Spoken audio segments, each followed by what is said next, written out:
छात्रों, नरोत्तम दास कृत सुदामा चरित खंड काव्य का अगला पद इस प्रकार है।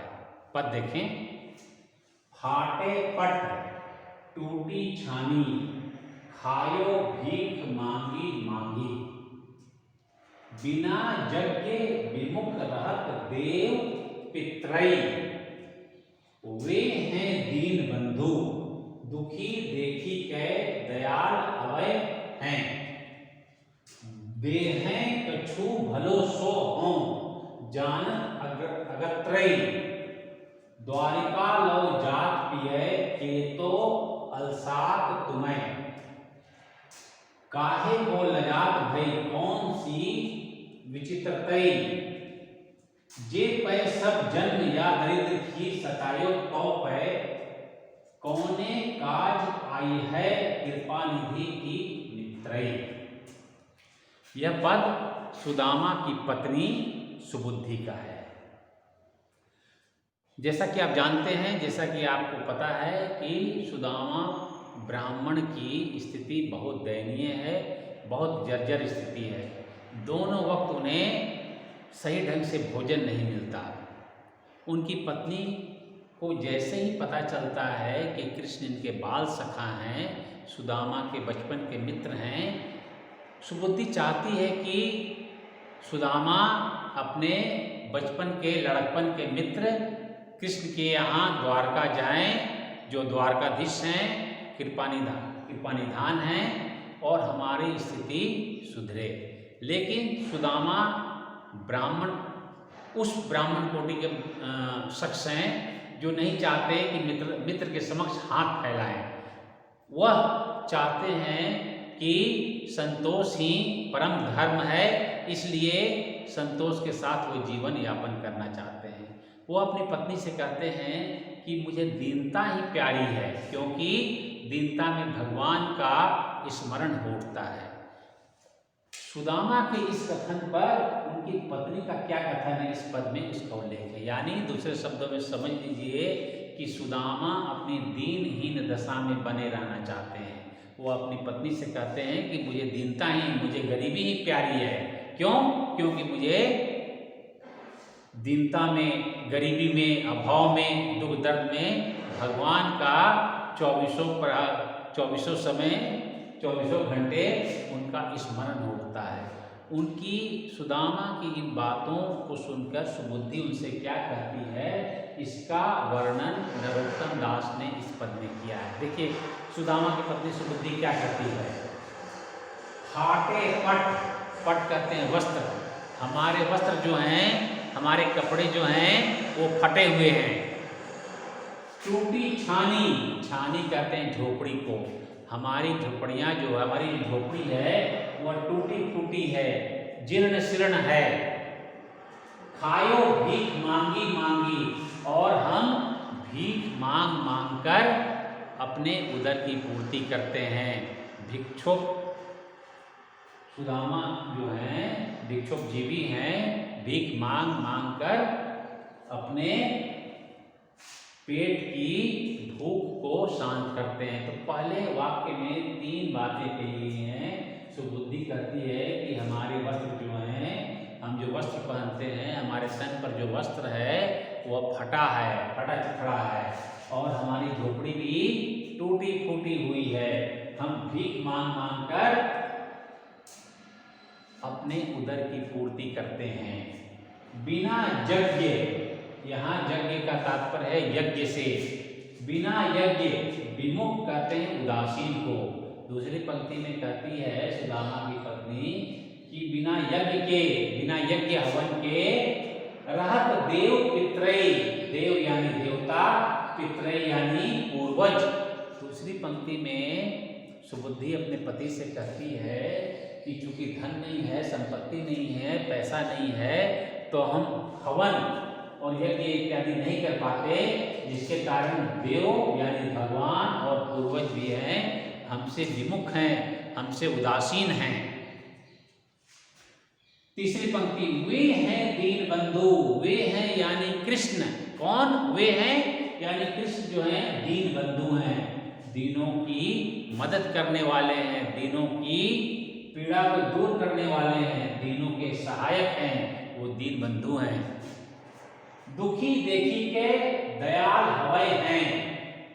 आगे की पंक्तियों में कहती है सुबुद्धि कि आपको दुखी देखकर, आपकी दीनहीन दशा देखकर दयालु यानी कृपालु कृष्ण जो हैं अवश्य आप पर दया बिखेरेंगे, आप पर अवश्य कृपा करेंगे, अवश्य आपके अभाव को दूर करेंगे। तीसरी पंक्ति में यह कहा गया है कि भगवान कृष्ण जो हैं दीन बंधु हैं, दीनों के नाथ हैं, तो आपकी दीन दशा देखकर वो अवश्य आप पर कृपा करेंगे। दयाल हमें हैं, दयालु होंगे, दयालु होकर आपके प्रति दया प्रदर्शित करेंगे, आपके कष्टों को दूर करेंगे। दय हैं कछु, वो कुछ देंगे, भलो सो अच्छा सा वो कुछ देंगे। जानत अगत्रय, मैं यह आगे से जानती हूँ, मैं यह अगत्रय का तात्पर्य आगे से, पहले से, मैं ये पहले से जानती हूँ भगवान कृष्ण कृपा करके आपको आपके लिए कुछ अच्छा ही करेंगे। दय है और वो कुछ दय है देंगे, कछु कुछ, भलो सो कुछ अच्छा सा देंगे, ऐसी चीजें देंगे कि हमारे अभाव के दुख दर्द के दिन दूर हो जाएंगे, मैं यह पहले से जानती हूँ। द्वारका लव जात पिय, हे प्रियतम, हे प्रिय, हे प्राणनाथ, सुदामा को कहती है हे प्राणनाथ, हे प्रियतम। द्वारका लो जात, द्वारका तक जाते हुए केतव अलसात तुम, क्यों आलस्य करते हो तुम। हे प्राणनाथ, हे प्रियतम, द्वारका प्रस्थान के लिए आप क्यों मन में आलस का भाव दिखाते हैं। अलसात तुम क्यों आलस करते हो। ये तो क्यों, ये प्रियतम द्वारका लौ जात, द्वारका तक जाते हुए आप हे नाथ, हे प्रियतम, हे स्वामी, आप द्वारका जाने के लिए क्यों अलसाते हैं। काहे को लजात भई, आप क्यों लज्जा करते हैं। कौन सी विचित्रतई, मित्र के पास जाने में आप क्यों लज्जा करते हैं। मित्र के पास जाने में विचित्रता वाली कोई बात नहीं है, आप अपने मित्र के पास जाएं, इसमें लज्जा की बात, इसमें विचित्रता की कोई बात नहीं है। जो पै सब जन्म या दरिद्र ही सतायो तो पै, यदि पूरा जीवन हमारा दुख दरिद्रता में ही बीतेगा, या हम या दूसरे शब्दों में कह सकते हैं, सुबुद्धि कहती है अपने पति से कि यदि पूरा जीवन ताम्र, पूरी जिंदगी हमारा दरिद्रता में ही, दुख दर्द में ही, अभाव में ही बीतेगा, तो कौने काज आई हैं कृपानिधि की मित्रतई। कहने का तात्पर्य यह है सुबुद्धि का कि यदि हमारा पूरा जीवन, हमारा ताउम्र जिंदगी यदि गरीबी में ही, अभाव में ही, दुख दर्द में ही बीतेगा, तो कृपानिधि भगवान कृष्ण की मित्रता से क्या लाभ। प्रश्नवाचक चिन्ह उठाती है सुबुद्धि की, आप वहाँ जाएं और निश्चित रूप से वहाँ जाने से हमारी जो दयनीय दशा है वह दूर होगा, और आपको वहाँ जाने में लज्जा नहीं होनी चाहिए, इसमें विचित्रता की कोई बात नहीं है, क्योंकि कृपानिधि, और यदि आप नहीं जाते हैं तो हमारा जीवन जो है इसी तरह दुख दर्द में बीतेगा। कौन काज आई है और हमारी स्थिति में सुधार नहीं होता है, तो कृपानिधि भगवान कृष्ण की मित्रता से क्या लाभ। पुनः देखिए पंक्तियों में सुबुद्धि अपने पति से कहती है कि हमारे वस्त्र जो हैं जीर्ण शीर्ण हैं, फटे हुए हैं, हमारी झोपड़ी टूटी फूटी हुई है, हम भीख मांग कर जीविकोपार्जन करते हैं। बिना यज्ञ के भगवान और पूर्वज हमसे विमुख हैं। भगवान कृष्ण दीन बंधु हैं, दीन दयालु हैं, वो आपकी दुखद स्थिति, विपन्न स्थिति, करुण दशा को देखकर अवश्य आप पर दया बरसाएंगे, अवश्य आप पर कृपा दृष्टि करेंगे, वह कुछ अच्छा सा आपको देंगे, यह मैं पहले से जानती हूँ। हे नाथ, हे प्रियतम, द्वारका तक जाते हुए आप मन में आलस्य क्यों करते हैं? आपको वहां जाने में लज्जा क्यों होती है? मित्र के पास जाने में कोई विचित्रता, कोई लज्जा की बात नहीं है। यदि हमारा पूरा जीवन इसी प्रकार दरिद्रता में, दयनीय दशा में, अभाव दुख दर्द में व्यतीत होगा तो भगवान कृष्ण कृपा निधान की मित्रता से क्या लाभ? विशेष में लिखना है पहली पंक्ति कि यह कथन सुबुद्धि का है। दूसरा लिखना है यह कथन सुबुद्धि का अपने पति सुदामा के प्रति है।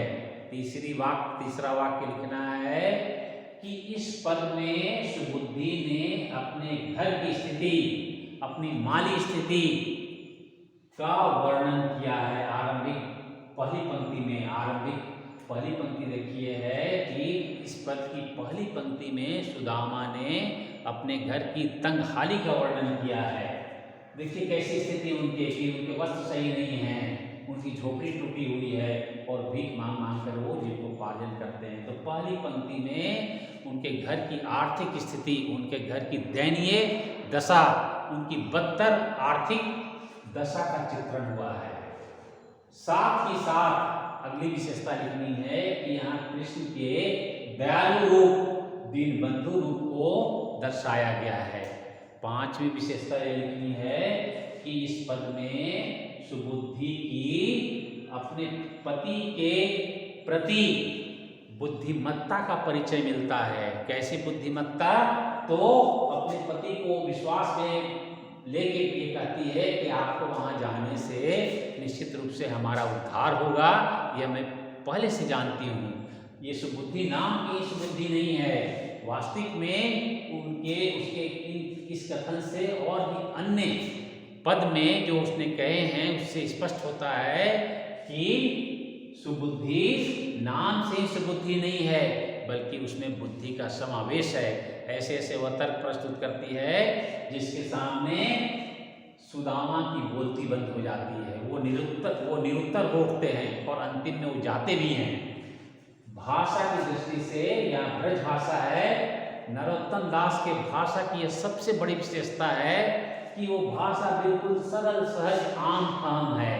चूंकि ये ब्रज भाषा में है, कुछ शब्द ऐसे आए हैं जिनका अर्थ आपको पता नहीं है, वरना अगर ये खड़ी बोली में होता तो आप सहज रूप से समझ जाते, लेकिन ये चूंकि ब्रज भाषा में है इसलिए आपको कहीं ना कहीं इसमें दिक्कत आएगी।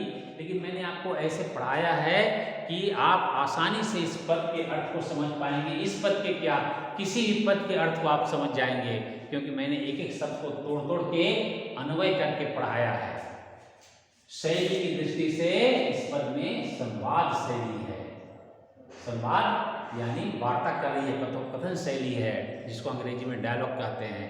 आपने बहुत सारे पिक्चरें देखी होंगी, आप राही मासूम राजा का नाम सुन रखा होगा, कादर खान का नाम सुन रखा होगा। उनके डायलॉग, उनके संवाद में जो जान है वो अन्य में नहीं है। तो सुदामा चरित्र की विशेषता है कि इसके संवाद जो हैं बहुत प्रभावी हैं, बहुत प्रभावशीलता पैदा करते हैं। और छंद की दृष्टि से यह कवित्व या मनहरण छंद का उदाहरण है। तो मैं समझता हूँ कि आपको इस पद का अर्थ, शब्दों के अर्थ और विशेष समझ में आ गए होंगे और आप आसानी से सुदामा चरित्र की व्याख्या आएगा, ये कुछ पंक्तियाँ आएंगी आपको, उसके आधार पर जो प्रश्न आएंगे उसका उत्तर आप दे सकेंगे। धन्यवाद।